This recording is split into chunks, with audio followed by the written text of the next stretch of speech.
Alrighty, everyone. Welcome back to Ask the King. Hope you guys have been enjoying the episode so far. Episode 85 for March 4th, 2021. If you have not seen part 1 yet on demand on YouTube, you should check that out first. I answered a bunch of fun questions, but let's jump right back into part 2. During the break, I got a cheer from someone named Steven Siegel. Gee, I wonder who he could be. He says, I bought a house for my friend below market value when they're selling for 50% over, asking, and I plan on flipping it to make stupid money. He thinks I'm going to live there for a while. This is my first house. Am I a bad person? I mean, if you really think that he's going to be pissed off about that, because you know he's going to find out when you sell it, right? Like, I'm sure he's going to be able to find public records and see that. I mean, it's really up to you. And how seriously does your friend take you? And will it be a big betrayal? I don't know. That's up to you and your personal relationship with him, man. I don't know what to tell you. Let's see here. Mr. Hurdy Gurdy Man cheered and says I should do a charity once, right? No, he says I met Phil's YouTube channel at a charity once. What? Anyway, let's move on. Let's move on to questions. I don't know what the hell's going on with these people. Let's continue here. So, the next question is from J Rock, and he asked the following. As a full-time streamer, you're constantly bombarded with a plethora of games. This means that you rarely have time to replay games or delve deeper into a game that has time constraints because of your time constraints as a streamer. My question for you is the following. If you were not a full-time streamer, what games would you be playing? Would you take time to master different fighting games? Would you find yourself replaying or diving deeper into games you've previously done playthroughs of? If so, which games? The reason I ask is because I vaguely remember you expressing interest in certain games, but you didn't go through with them because they didn't lend themselves to streaming or they don't resonate well with the audience. Honestly, a few things that I know I would probably enjoy that I know my viewing audience doesn't. Metroidvania games. Any game that has that aspect of kind of exploration and retracing your steps once you get a new ability in order to open a new room or have a new challenge. Especially ones that are 2D and more indie. Like Ori and the Blind Forest and the sequel, Ori and whatever the hell it's called. I probably would love playing, but my audience hates it. You know, any game that I've tried that's a Metroidvania game over the years, most people tell me they hate it. It's boring. Sucks. I like those games, but my audience doesn't. Let's try this again. RPGs. JRPGs in particular, but other RPGs as well. I grew up playing JRPGs. I find them incredibly relaxing, especially when you get an RPG where there's a balance between a really good story, but also a lot of grinding style gameplay. I like that. I find that relaxing. I used to play RPGs at night, have a drink, sit back and grind through them and enjoy it. Like, I remember that era of 2007, 2008, before I did anything for YouTube. I was playing games like Lost Odyssey, Blue Dragon, The Last Remnant, Tales of Vesperia. I was having a blast. Every night was nice, relaxing night of RPG gameplay, chilling, drinking, and just mellowing out, enjoying those games. As you guys know, I don't get a lot of opportunity to play those. When I do a game like Yakuza 7, look how long it takes for me to beat it, right? These lengthy JRPGs sadly just don't bring in audiences that well on ongoing streams. They just don't. Is there an audience for it? Yes. But it's not a big mainstream audience that's coming to see a big new release. It's more like a dedicated group of people that enjoy RPGs like me, which is nice, but it's a much smaller grouping. So that's a huge one, you know? And yeah, admittedly, if I didn't have to commit to be a variety streamer, maybe I would play a little bit more fighting games and or I would play more first-person shooters. However, this year the exception is with Call of Duty. I am playing a lot of Call of Duty. That's a good thing. I'm liking Call of Duty this year, and I'm giving myself ample opportunity to play it 2-3 times a week so I can really enjoy it, which previous years I never did because I didn't really like the games that much, but I'm just happy that this year I've had the opportunity to do that. You guys are embracing the Call of Duty streams the way that you are. Excuse me. But I would say that would be it. It would be JRPGs, Metroidvania games, some fighting games, and first-person shooters, but first-person shooters really isn't a big deal this year because I am doing it, and it's going well. Okay?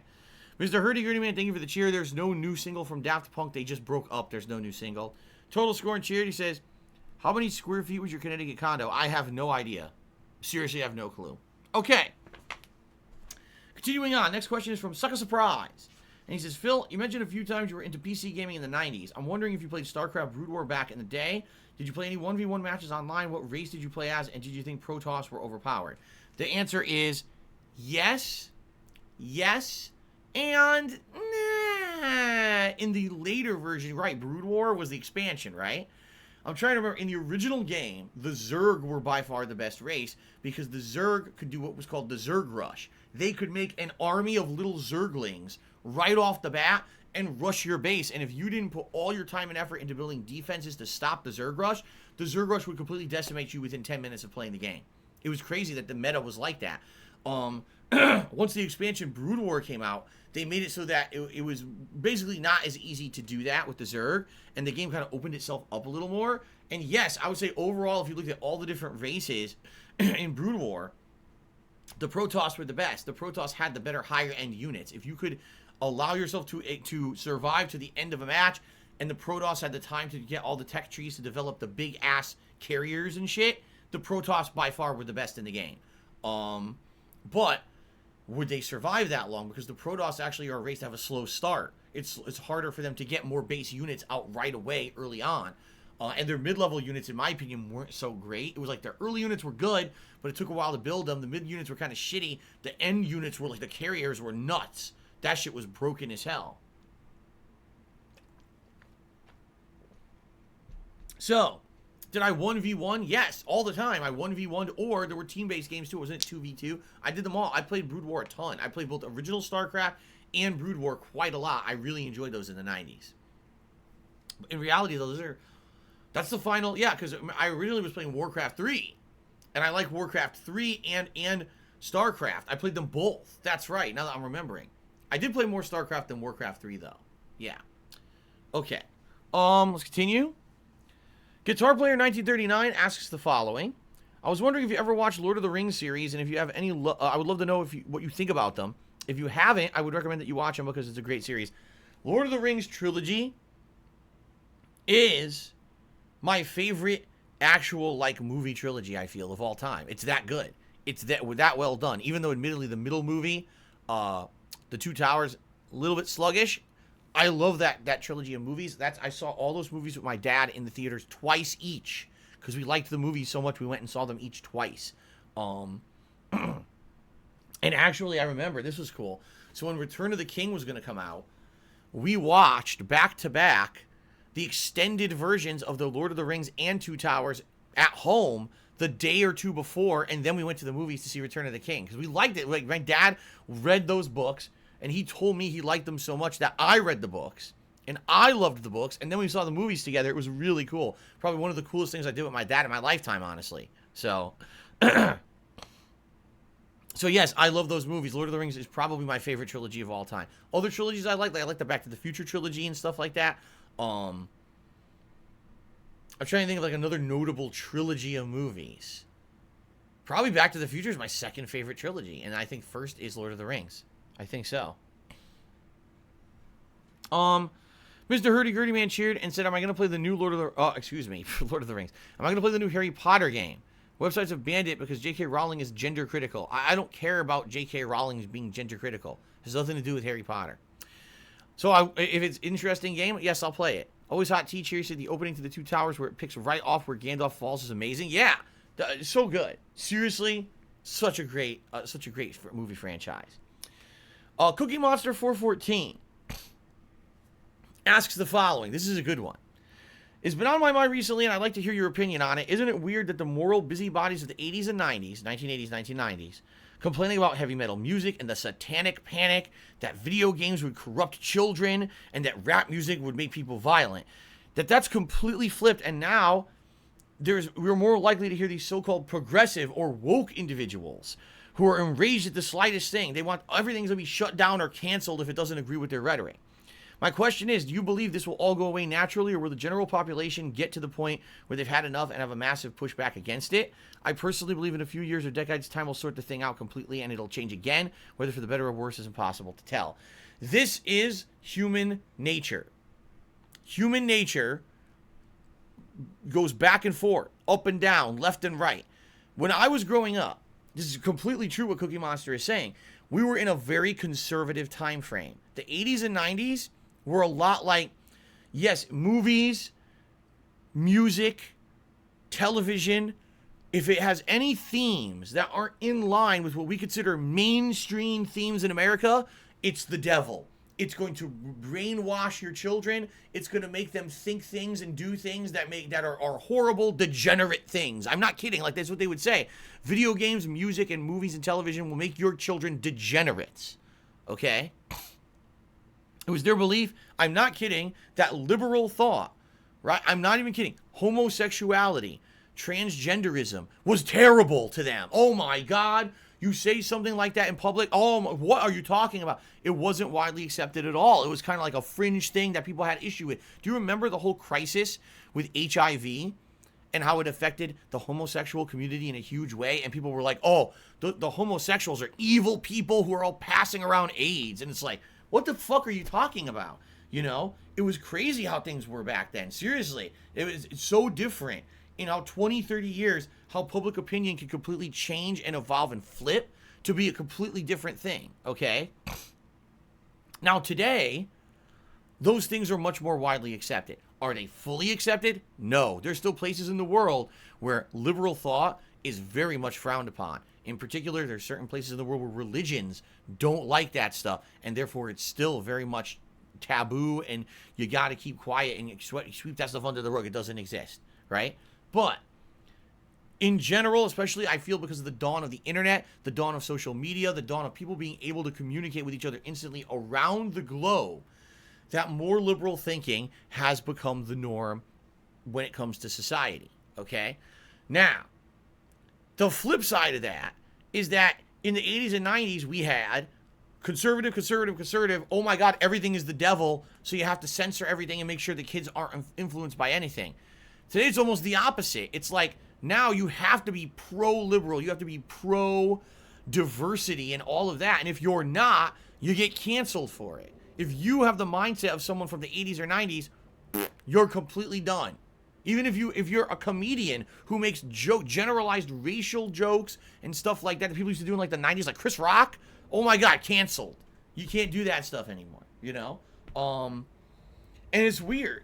It's weird how public opinion changes over time. Culture, human culture, changes in its entirety over time with different movements and different mindsets. It's very much possible, give it another 20, 30 years, that due to the things that happen on this planet, that the whole mindset might change again and go back to the way it was in the 1980s and 90s. I firmly believe that could actually happen. I do. Will it? I don't know. Will it be better off or worse than what we have today? I don't know. If anything in my life, what I found is this. Anything to the extreme, when you become extreme one way or another, it's bad. Life is about finding the happy balance and happy medium between everything. Everything in moderation is what they say, right? If you're 100% to one side or 100% to the other side of thinking, likely you're going to shut yourself off from experiences, from people, from things that don't have the same like mind as you.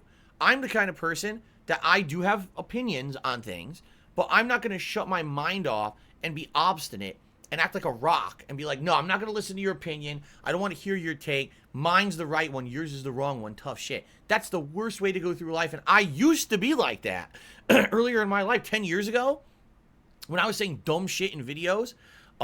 You know, that was me. That was me 100%. I was an idiot. Okay? And I openly admit that today, that I made mistakes in the past, based on very dumb judgments and things that made no sense. And by the way, my browser just crashed on my laptop. I have so many tabs open on my browser that my browser completely, not my laptop, excuse me, on my desktop. My browser has completely and utterly crashed. Here we go. Look at this. Hold on. It started playing everything again. Yeah, everything completely just crapped out on me. I think what it is I have had my browser open on my PC for so long, it had a memory hole in it, and it finally just, it went kaput. So I just got to reload everything here quickly. All right, yeah, now it's working again. Here we go. All right, good. Good, okay. Now I can minimize it and everything again. There we go. Yep, and now that's working. Good, perfect. I was like, why did everything close? Okay. So anyway, yeah. I feel that, like, it's about moderation, having an open mind and listening to the opinions of others. If you are 100% conservative and you feel like everything's the devil, everything needs to be stopped and censored, that's bad. If you think everything against you, everything out there is against you, everyone's, needs to be stopped, cancel culture, everyone, because everyone who ever made a mistake should be canceled, that's wrong too. You know what I mean? Like, we're all human, and we all have different opinions and different takes, and we all make mistakes as well, and we all have things that change over time. My values and opinions that I have today in 2021 are nothing like the opinions and values that I had a decade ago.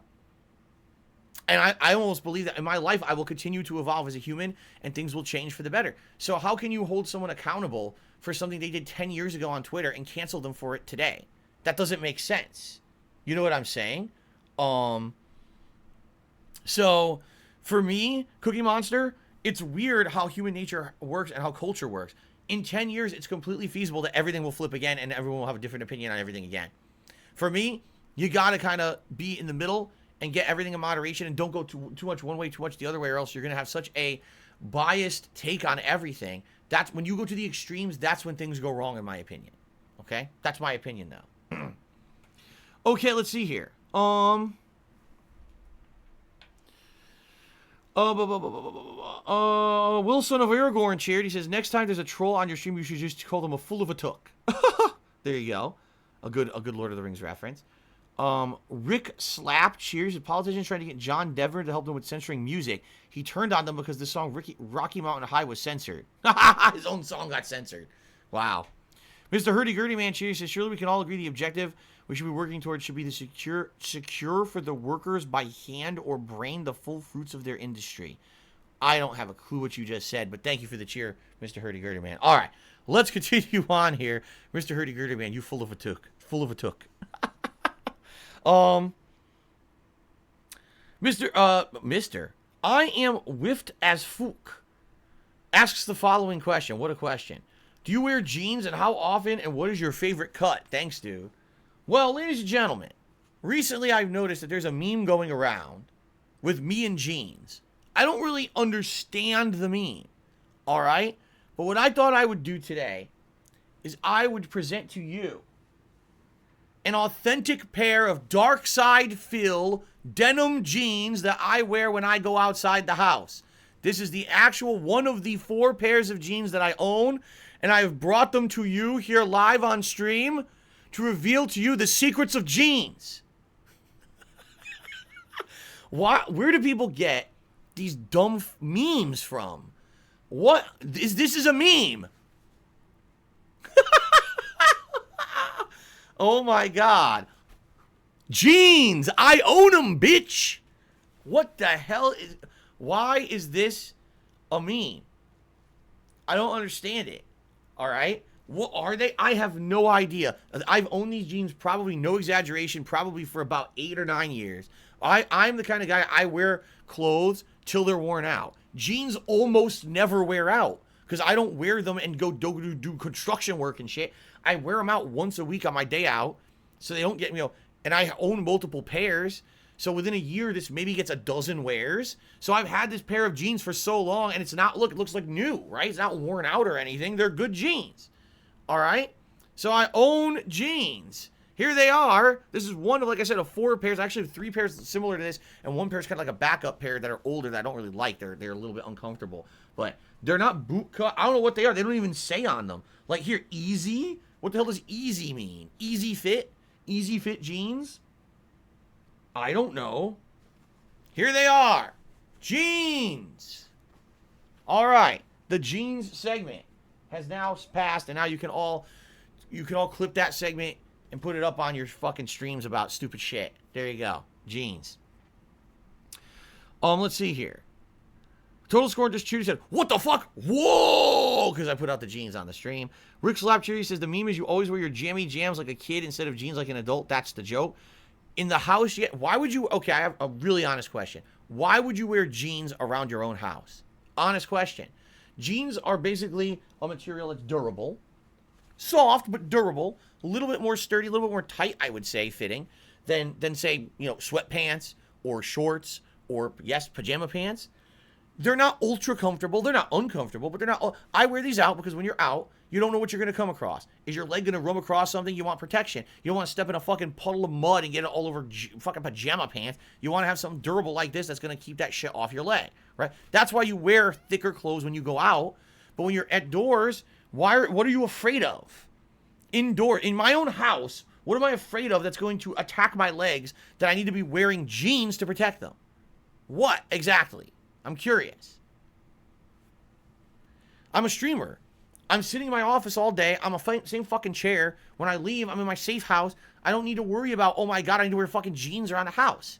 These are not ultra comfortable to wear around the house. They're nice to wear out. And then I'll tell you, we have our day out. When I come home, I change back into either sweatpants, shorts, or pajama pants. They're comfy. They're loose, comfy, soft. That's what I want. I don't want to be wearing jeans all day. This is what you wear to work. This is what you wear when you're going out. You don't wear these at home. And people say, well, you are at work. Yeah, I'm at work in an office streaming video games. You don't even see me from the waist down. Why would I wear these? You'd be a fucking moron. Anyone who dresses up like this for a stream is a moron. You don't need to. Why are you not taking advantage of the fact that you work from home, stupid? Okay, let's continue. Mr. Hurdy-Gurdy Man cheered and said, jean streak. A jean streak. You know, I guess the mentality of some people is, if you... like, I guess if you don't dress up for work, then you don't act like you're at work, which I don't believe in. Like, you guys, for 12 years, I've busted my ass putting out gameplay footage for you guys, whether it was on-demand stuff for YouTube, live streaming, or both. I'm here. I don't care what I'm wearing when I do it. I will continue to put out content for you. That's my job, you know? I don't need to dress a certain way to do it. I don't need to wear a suit and tie to fucking be here and work. That's the dumbest thing. Like, what is wrong with your brain that you can't motivate yourself to do work if you're not wearing some kind of clothes associated with work?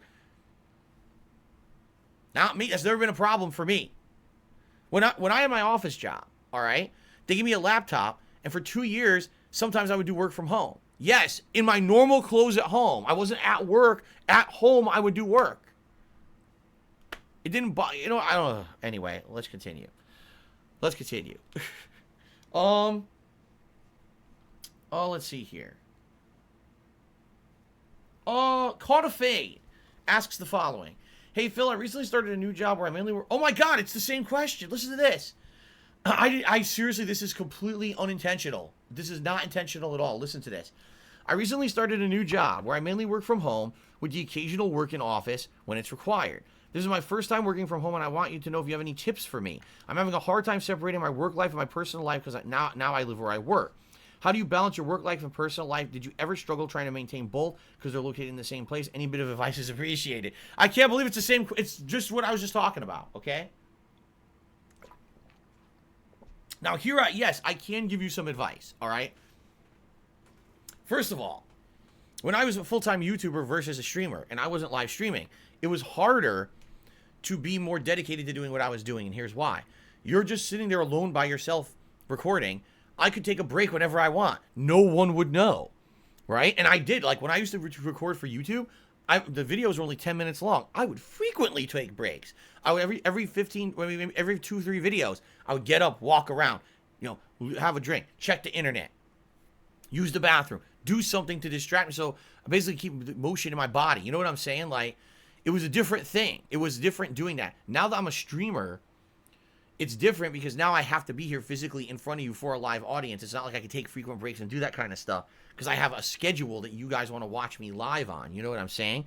See, I don't know, Caught a Fade, I don't know what kind of a job you have, but I can definitely tell you the fact that I've adhered to a schedule, that I've dedicated myself, that I will create this much content today. I will upload it at this time. You guys will have it at this time. My stream goes live at this time. You know what I mean? Having that schedule, which a lot of streamers, by the way, don't have. A lot of streamers, oh, I may stream today, I may not. I don't know, I might go online at this time, I might not.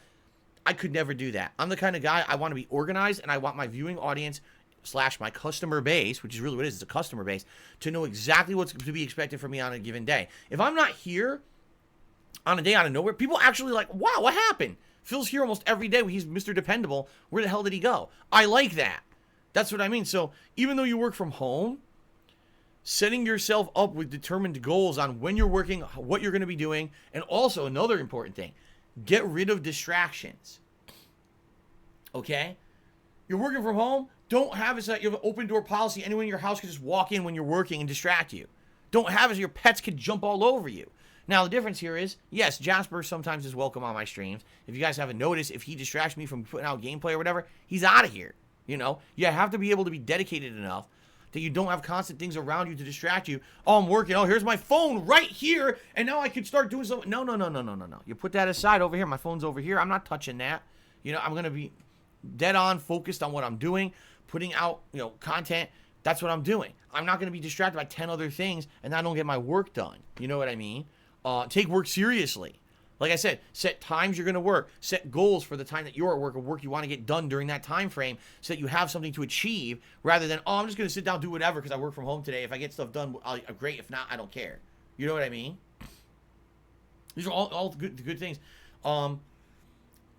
Be organized. Just because you're at home and the rest of your house may be disorganized, keep your workspace organized. Have things where you need them to access them to get your work done. Because you work from home, you might realize, oh God, it's nothing like at work where I had a dedicated desk and everything was there for me. Everything's, you know, different. Set yourself up like it's a workspace. I have a workspace. This is where I film. That's where I upload and do other behind the scenes stuff over there. That's set every day, so it's good to go. I'm not sitting here doing hours of fuck around, oh God, work, because I wasn't ready. You know what I mean? All these things are important. They are. They're very important if you're going to be working from home. Okay? It's hilarious because people are saying, have you seen your own setup? Yeah. There's a difference between having something that looks neat and tidy versus organized. My stuff is organized. Everything is where it needs to be to work every day. That's why I'm here every day, you know, dedicated, and you don't have issues with me showing up for stream. The difference is it doesn't look neat and tidy. There's a difference between neat and tidy and organized. Everything's organized. I know where everything is in my office. It may not look the best organized, right? But it is. I know where everything is.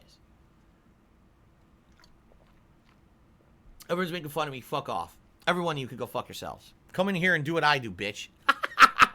Come in here and do what I do. You make fun of me. Let's see you do it. Because that's why you don't do it. Because you can't. You don't have the skills. You don't have the dedication. You don't have the discipline. That's another huge one. Discipline. Putting everything outside. I got to do my work today.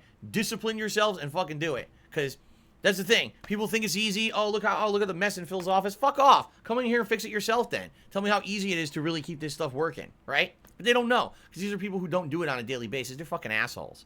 So anyway, Caught of Fate, I hope some of the stuff that I just told you helps you in some way. Okay? Alright, let's continue.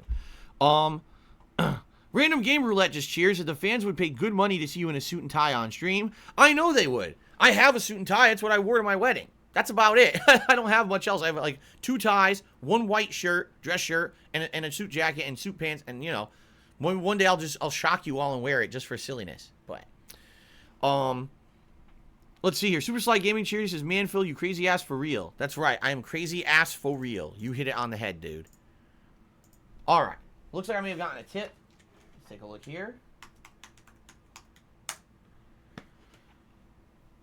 Excuse me. Excuse me again. Disgusting. All right. I received. What is this? Why do I not remember this? No, I must have shouted this out. Yeah, I did. I received a $25 tip from Technical 2070. That is the biggest tip so far today. Let's get up on the leaderboard. Thank you, Technical 2070.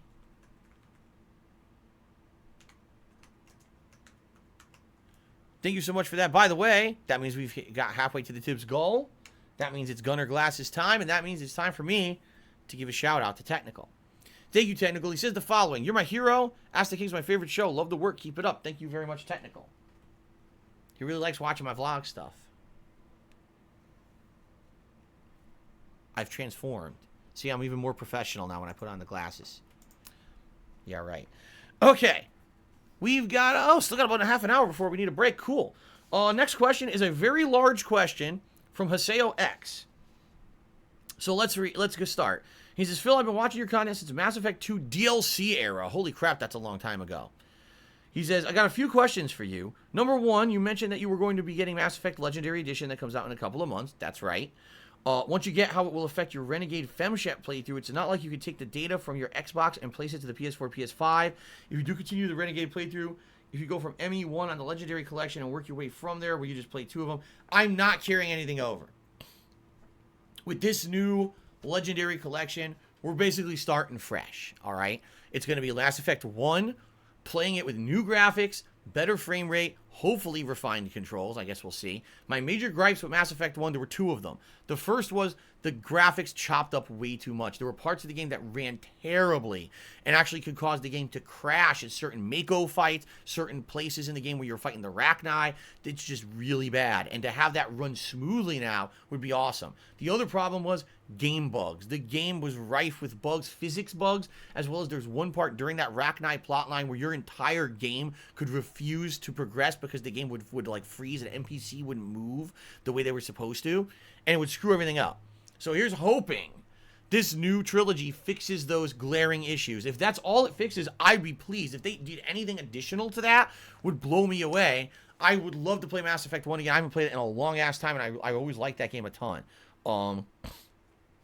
But it's going to be from scratch. It's probably going to be a created character, new created character, going from scratch. Okay? Same thing with Mass Effect 3. Like, I'm not going to worry about pulling gameplay from previous playthroughs at this point and trying to carry over those characters. I played Mass Effect 1 and 2 as a Renegade Femshep.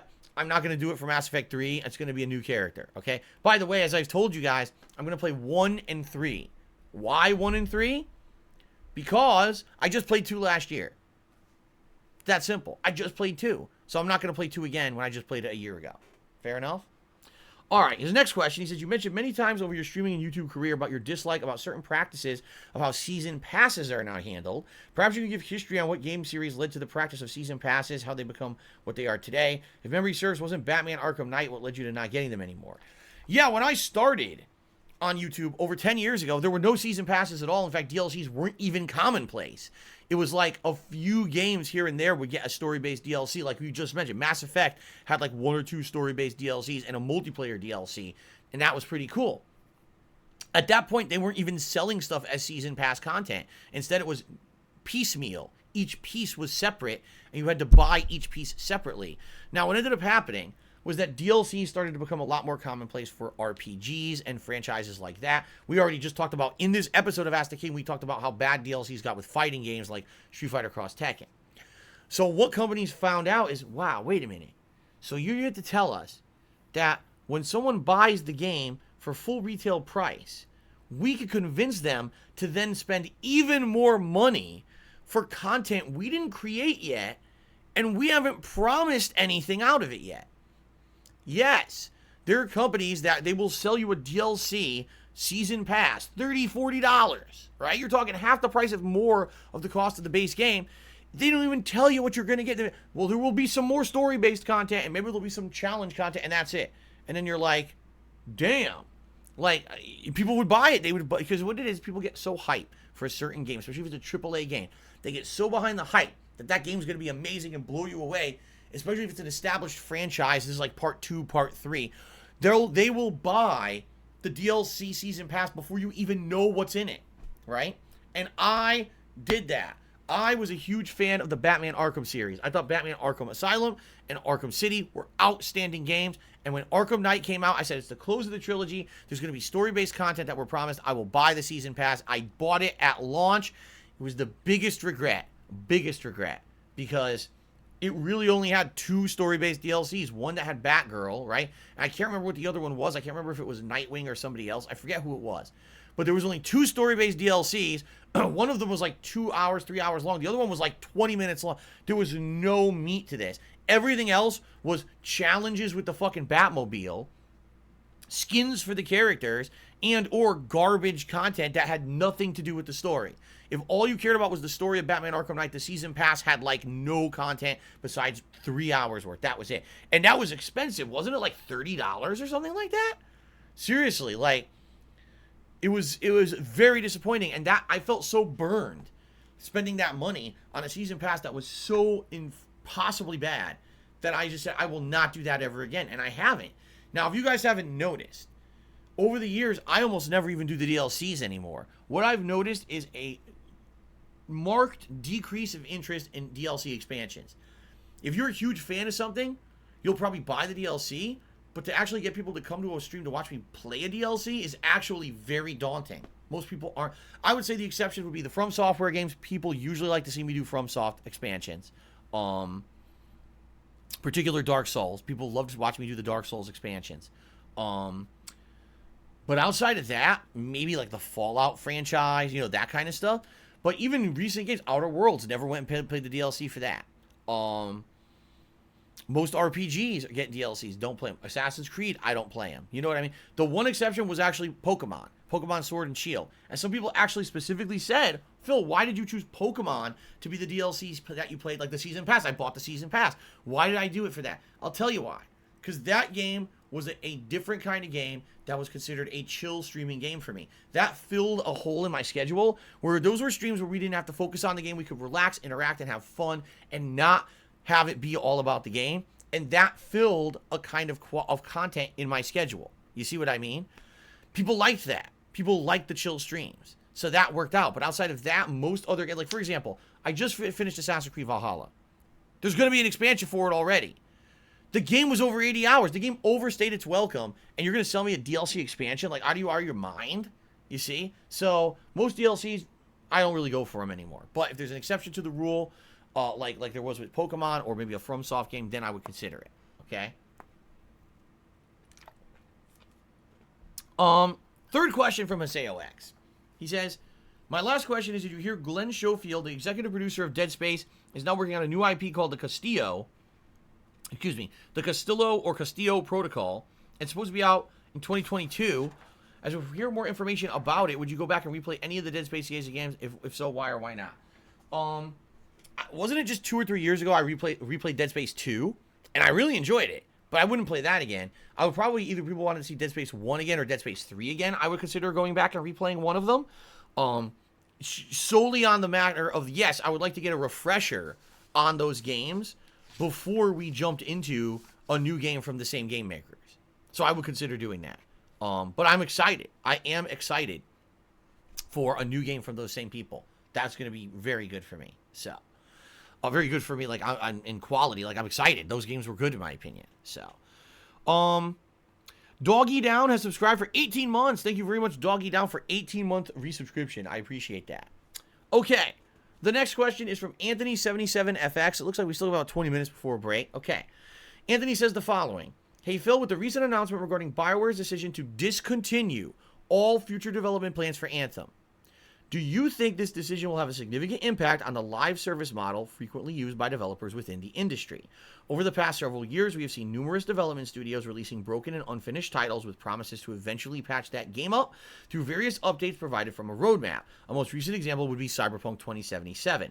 While the business model has proven to be successful in certain cases, with games such as No Man's Sky and Final Fantasy XIV recovering from really disastrous launches, it has also proven to be a very risky move made by developers, given the fact that it could give very much leading to financial losses and a damaged reputation.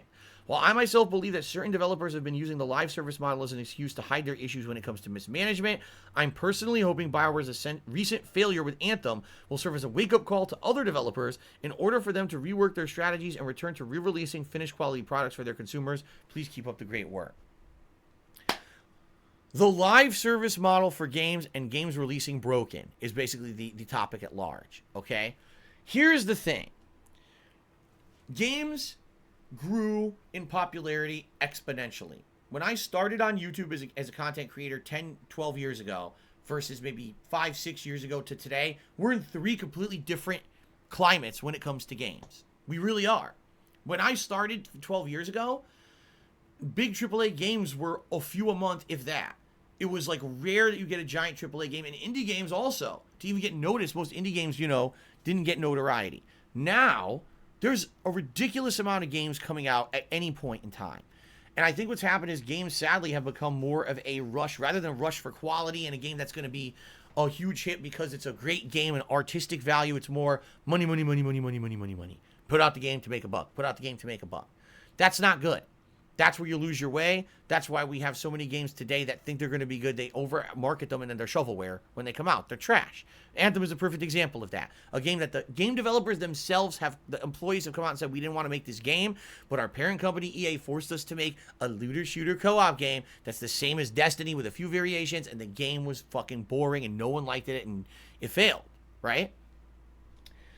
The games as a service model can work with certain styles of games, don't get me wrong. But when you look at games as a service, the whole concept, okay, games as a service, who gets the service? Who is the most to benefit from a games as a service model? When you really think about the core aspect of how it works, a consumer is paying you full price for a game up front to get a partial game. Then the promise is, over a set period of time, the game developer will invest resources and time to improve the game and add new modes and features to basically give you value over time that would be equivalent to what you paid when you first got the game. Anyone who even understands finance knows this is a flawed model, because anyone who knows finance understands the value of money today is always going to be less tomorrow. Okay? So if you pay someone for something today, but they tell you, I'm not going to give you that item for 3 years, the value is greatly diminished because your money was worth more today than it's going to be worth in 3 years. You see what I'm saying? So just financially, paying for something today to get it delivered to you slowly over the course of many years makes no fucking sense at all. 0 cents. Okay? Now, if you're talking actual intrinsic value of the game for the customer, that's different, because that could definitely have to do with what they're promising, how quickly they deliver it, if what they deliver is what's promised, and how you receive said content over time. If you feel the value is there, if you pay $60 for a game that only has 1 mode today, but over the course of 2 years that game provides 5 new modes, countless hours of gameplay, new characters, DLC updates, tweaking the game, listening to your feedback, and after 2 years you feel you got an incredibly robust and fun experience out of that game, then I guess games as a service works, right? The question is, how many games actually are delivering on that, and how many are promising that experience but then don't actually deliver that said experience over time, right? For every success story we hear, No Man's Sky, game that was absolutely bare bones terrible at launch, didn't live up to expectations, but then over 2-3 years, Sean Murray doubling down on fixing his game, making it a robust and more interesting experience for those who actually liked it. That's a success story. Now people buy the game and it's a crazy good game from what I've heard. Final Fantasy XIV, one of the worst MMO launches in history, completely recovering, flipping on its head, and becoming one of the best MMOs in recent memory. Rainbow Six Siege. How many of you actually played the game at launch? I'm curious, because at launch, that game was the laughing stock of the gaming community. The game ran like shit. The game modes were bugged and broken. The game was barely functional at launch. But within a year to year and a half, they completely revamped the whole game, and now it's one of the biggest competitive shooters there are out there, right? When it comes to team-based gameplay, Rainbow Six Siege is giant, okay? These are success stories. But what happens is, for every success story you get an Anthem. You get a Fallout 76. You get a big company that thinks they can now half-ass it and shove something out there that's not ready to be released, and it ends up being garbage, and then they don't live up to the expectation. Anthem was a game where it was terrible at launch. They promised, don't worry, we'll fix it. 2 years later, the game's completely done. They didn't live up to their promise at all. They lied to you, basically. EA lied to everyone. And everyone got fucked who bought that game. You know what I mean? When you really look at games as a service, the core recipient of value is the game developer and or publisher, because they're going to receive full payment for something up front, only with the expectation that over time they're going to actually give you a full game experience. They have no obligation to. There's no contract that you signed when you bought the game that said we promise you we're going to give you a full game. The only promise you get is you're going to get what you get during that initial transaction, and that's it. You don't have a legal leg to stand on. You couldn't sue EA and say, hey, when I bought Anthem 2 years ago, you promised me a full game. You never gave it to me. I'm suing you because you dropped development on it. You took the risk. When you bought that game 2 years ago and you heard what was in it, you took the risk. And because that risk didn't pan out, you got screwed. You see, that is 100% in the favor of the game developer and or the publisher, because they get your money up front and they don't have any obligation to do anything to fix the game. We actually just had a situation with Marvel's The Avengers, where the game completely flopped at launch back in September, and the game developer said, well, we're delaying the launch of the next-gen console versions, and everyone was like, oh shit, does that mean they're even coming out? Or did they take such a loss on this game that they're fucking everyone over? They literally did not have an obligation to provide it, but in their defense, or I don't want to say in their defense, but something positive to say, they are living up to that, and they actually are delivering it this month. And what is it, the 18th of March? They're actually going to give you the free next-gen upgrade and new content in the Hawkeye expansion, all for free. So they, even though the money didn't show up for the game like they expected, no one bought it like they expected it to be a seller like they thought, they're still going to live up to their promises, which is a nice thing. But that doesn't mean that it's going to be that situation every single time this Games as a Service comes out. Games as a Service is atrocious. It's completely anti-consumer. It's 100% in the favor of the developer and the publisher, and people need to wise up. Because here's the thing. You're absolutely correct when you mention No Man's Sky or Final Fantasy XIV or Rainbow Six Siege, that those games fucked up at launch, but as a service over time, they improved, and now they're great games. Those are the exceptions to the rule. Those are the few instances here and there where things turned out well. Game developers and publishers should not feel it's acceptable to give you a half-finished game. You are paying them the price of a full game. They should be giving you a full game. And if I'm smashing my mic here because I'm very, very animated. I'm Italian and I wiggle my hands when I get animated. If you continue to give full price, $60 or more, today it's $70 now for next-gen games, right? For PS5 and everything. And if you continue to give these guys full price for an unfinished game at launch, they will think it's acceptable to do that. You're telling them with your money, when you put down your money and you say, I will give you $60 to $70 for an unfinished game, that publisher now thinks, we did it again. See, we now got them used to that. They're used to paying top dollar for an unfinished game, so we'll just keep doing it over and over and over. That's not good. What you want to do, when you see those games and you think that, oh, no, don't buy them. Do not buy those unfinished games. That's giving the wrong impression. And by the way, I have to say this. Don't listen to content creators who advertise and push those games. You have to understand something. Content creators are not like me. They are looking to make a buck and make a living. They're going to sit there. They're going to advertise those games because they're paid to. How many content creators at the launch of Fallout 76, the launch of Anthem, where they're playing the games for 1 to 2 weeks under the guise of this is a paid stream from the creator, and people went and bought the games because of that, and the games didn't deserve $1. The games were terrible. And people got screwed because they believed those content creators were putting out honest coverage of the games when they weren't. It was paid advertisements. This is all part of the big wheel of business.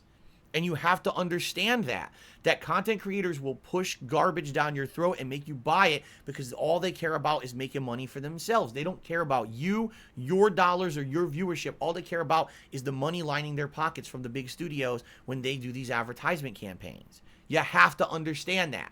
That's why a company like EA can get away with Anthem. They sold a bunch of copies of Anthem because people were ignorant and believed the game was going to be good because of the hype behind it, not because of the actual game. That's bad. EA should not be getting away with selling Anthem unfinished and then dropping it 2 years later. People should be up with their pitchforks in the air, shoving them up EA's ass, saying, no, this is not acceptable. But it's almost like we've been desensitized to it. It's almost like we've now been programmed to believe it's a gamble every time you buy a video game and you don't even deserve a good game when you buy one because, hey, it's a crapshoot. That's not good. That's the wrong message to give to EA that they can get away with doing that shit. You know what I'm saying?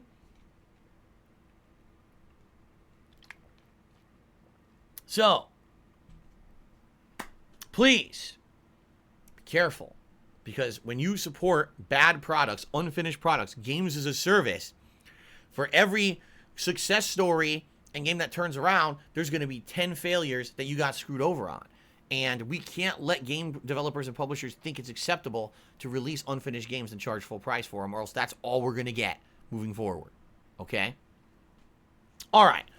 I think we have time for one more question, and then we'll take another break, because after that we've got two more forum questions, some shout outs for patrons, and about a few Twitter questions. Okay, one more question, and then we're going to get a little break here, all right? Okay. Rocks for Doggo asks the following question. He says, I'm actually a long-time watcher, but a first-time caller. I'm wondering, as you've already been around for over a decade so far, how do you see your career going in the future? Outside of upgrades to your streams, as you mentioned previously on streams, do you have any plans to one day wind down or maybe limit your presence online as you grow older in decades to come? I know it can be difficult to predict anything on the internet, but I'm wondering what your long-term goals may be as a virtual pioneer of streaming. Thank you for addressing my question and keep up the good work. Right now, I like what I'm doing. I like covering the amount of games that I do. I like the variety of stuff that I do. I like being a variety gameplay streamer for you guys, all right? What I would say is eventually, now not now, because now I like doing what I'm doing. Eventually, there's going to come a time when people are going to want something different. And what I'd like to maybe do is branch out from the content that I do and do other kinds of shows. It's not only going to just be about gaming. Maybe once a week I'll actually have a show where I talk about current events. I talk about topics. Yes, it would actually have politics included in there. All right? And I would give you my opinions and my takes, and we could have discourse about those things on a dedicated show just for that. Rather than it being wedged into my gameplay content, it would be a dedicated show where we don't just talk video games and I'm not playing a game. It would be us actually having discourse. I would basically that week, I would take all the things that I feel are newsworthy and sit down and talk about it, and we could all have different discussions and different things like that. It would be like an ongoing podcast of a variety of topics where we could have that kind of discussion. All right. I feel that would be worthy. There's enough people out there who like my takes and my opinions on things. I think if anything, over the last couple of years, people have started to realize Phil is not the biggest asshole in the planet. He actually has interesting takes and things on stuff that maybe could add some insight, and maybe there'd be an audience for that. I don't know if it would be a huge audience, but doing that would actually be interesting to me, because that would mean I don't have to hyper focus on gameplay every moment that I'm on a stream, and instead we could have a variety of stuff to talk about. Okay, maybe that could branch out to have dedicated shows on certain topics. I don't know. I would like to do that. I would like to have an ongoing online presence, even if I'm not a gamer to the end of days. I would like to have an ongoing online presence where people like to just come with me and have discourse, and we can do that kind of stuff. You know what I'm saying? I'm certainly not saying that's going to be immediate, but maybe that's something that I could do long term. Outside of that, will I ever phase it? I mean, the thing is, could I phase out streaming? Yeah. What would I do? I have to get another job then. You know, my opinion on my future as a content creator has completely changed in the last 2 years. And here's why. In 2019, I went and visited my parents in Connecticut. At that point, financially, I was in a really bad position. I had debt up to my eyeballs, no way to pay it, no out in sight. And I had a serious conversation with my parents about it, and it was determined that 2 things had to happen. Number one, I had to make a financial change, i.e. declare bankruptcy. There was no way I was going to be able to ever pay out my debt anymore. I was going to ruin my life if I kept trying. And number two, that I was going to have to try to make some kind of a change when it came to my work, because obviously it wasn't working out. There was no way that I was going to be able to maintain a life for me and my family, my new wife, if I was going to keep doing this for a living, because of the shit that's happened to me over the years, the highs and lows, getting screwed over. Now, that was 2019, all right? I was fully on board with a plan that eventually I was going to try to phase out from doing this, and I was going to try to do something else outside of streaming, and I would do maybe half and half. I would have a job here, stream some, and then, and see how it worked. Maybe eventually phase out streaming completely, all right? Then 2020 happened, COVID. And if anything, what that showed me was that if I had made a dramatic and drastic change to my lifestyle like I was planning on doing, I probably would have lost everything. I probably would have lost this house. I would have lost everything in this house. Who knows what would have happened with us? Me and Kat, we would have had to move to somewhere probably terrible because we couldn't afford anything anymore. Like, I would have had no income. I imagine if I quit streaming and just went out there and got a brick and mortar job, and then it doesn't exist anymore because of COVID. Right? How many people lost their jobs, got laid off last year because of COVID? Or had to dramatically reduce the amount of hours they work, change the amount of income they get? It would have been the end. It seriously would have been the end for me. And everything would have fallen apart with my life. So it's almost like, again, I hate to say it, my life is just luck. Like, I've had so much luck over the last 12 years. I was in the right place, right time to start up on YouTube and become popular when I did. It's just like these things line up. And last year, thank God, I was still a live streamer, and last year, I was able to still work and provide, my bankruptcy went through, and I was able to keep doing what I do. Now my streams are getting more attendance, get more support than ever before. It's true. Right now I'm growing. My overall base things like subs and things are growing. It's amazing. People are supporting me more than ever before, saying we want you to keep being a content creator. We feel what you do is pertinent, has meaning to us. You are still pertinent, despite the fact you've been around for 12 years and so many other people have vanished into the ether. You're still here, and that means something.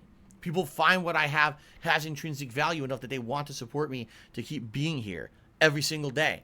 That's awesome. And that's the overwhelming message you guys gave me in the last year during these tough times of COVID, is that you guys told me, Phil, you were a rock for us. You were here every day streaming. We were entertained for free at a time when everything else in the world was falling apart and being inconsistent and changed. You were still here to entertain us, and we love that. So thank you for that feedback.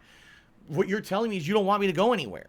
If I had phased out streaming or whatever and did something different, I might have lost everything, and you guys would have felt like it was a giant loss. So for me, I want to keep doing what I'm doing. But yes, long term, I may need to diversify it. It may not just be the old man. When I'm 60 years old, am I going to pick up a controller and play a video game all day? Probably not. Will I still play games when I'm 60? Probably yes. But it's not going to be the capacity I'm doing it today. You know what I'm saying? It's going to be dramatically reduced. I'm going to need to change up my formula to do different things. And that's okay. Diversification is okay. I've been there, done that before. Back on YouTube, I diversified before, remember? I can do that with my streams. I can do it so that some streams are gaming, some streams are talk, and other things. You know what I mean? Definitely. So that's kind of my idea. Now, is that happening in the short term? No. Right now, things are good. Things are liking what I'm doing. No one's clamoring for me to change who I am or what the content that I put out. The content I put out is valued enough that you guys are supporting it. Let's keep it successful. Let's keep it how it's going. But long term, will I institute some changes? There's a possibility. Okay? All right. Really quickly, I just got to check on a couple things. Dark Lord Stan, I'm not even going to address what you said because it's incredibly stupid. All you got to do at one point is take a look at any streamer who's putting out a paid advertisement stream. That's all you got to do. Any paid advertisement stream is not legit content. You're watching a paid advertisement. That's why they have to label it as such. Like, I don't understand how you don't understand this concept. I really don't. Like, I'm at a loss that you don't understand that this exists. You, deny its existence or something. Super Sly Gaming Cheer says, man, Phil, get yo ass. Okay? Local Nomad did a 250-bit cheer, which is the biggest cheer of the day. He says, if your stream ever goes in that direction, could you see yourself teaming up with someone else to take pressure off producing all the content you do, or prefer to roll solo? I don't know. I did co-op content for a while. With John Rambo, we basically split the load. Obviously, I had my own solo content. But once a week, he would come over, right? And we would do co-op gameplay, and we would also do our wrestling commentary show. And that day was so different for me. Because honestly, that day didn't feel like work. While the rest of the week kind of felt like work, that day didn't feel like work. I just felt like I was hanging out with my friend and putting out a fun variety of stuff. When you have someone who you have camaraderie with, or you have a good way to work back and forth with that person, you know what I mean, a good interaction, not only does it add to the robustness of the content, but it makes it easier. It does. Would I consider at some point in the future maybe doing a breakout style content where I cross over with someone? Maybe. But things would definitely have to change around here. It would have to be that I'm not constantly stalked, harassed, and having my life trying to be ruined by a bunch of very messed up people. Okay? Because anyone who's going to do a podcast with me or a show with me is going to then become the target. The ire of those people will be redirected towards those people, and that person or persons wouldn't deserve that. Okay? So it would have to be an interesting situation and where things change. I don't see things changing in the short term. Here's how things could definitely change. In the long term, YouTube becomes more strict and cracks down on that kind of content. Twitch becomes more strict and cracks down on that kind of content. And law enforcement actually becomes more strict and cracks down on that kind of content. Instead of everything just being okay on the internet, the harassment ends. People can't do that shit anymore. They can't just fucking try to ruin someone's life with slander and defamation and conspiracy theories that aren't true. If there was a crackdown on that shit, things would be better for everyone. And then I could say, you know what? Fine, because if anyone tries to say that shit about me, boom, they go to fucking jail, and then I don't have to worry about it anymore, right? But I certainly don't foresee that happening anytime soon. So, Dark Viking 159 has resubscribed for a whopping 44 months of support. Good to see you, Dark Viking. He says, I started watching your Divinity Original Sin 2 playthrough. I'm liking it so far. It's a hard game to learn, but the more observant the combat, the more you observe the combat and you see how the AP works, it becomes pretty fun. Yeah, and every time I've played it 3 times so far, every time I've played it, I've learned. The viewers are helping me a ton, and I'm looking forward to 2 more sessions this coming week. I think it's going to become better and better the further I play it. All right, ladies and gentlemen, it is time for a break. Let's take a break. Again, if you're watching this on YouTube, just click over to part 3 and check out the finale. If you're watching this on stream, I'm going to take about a 5-10 minute break, and then the finale will be coming right after that. Thank you guys very much so far. More questions to be answered right after the break. Thanks. I'll see you in a bit.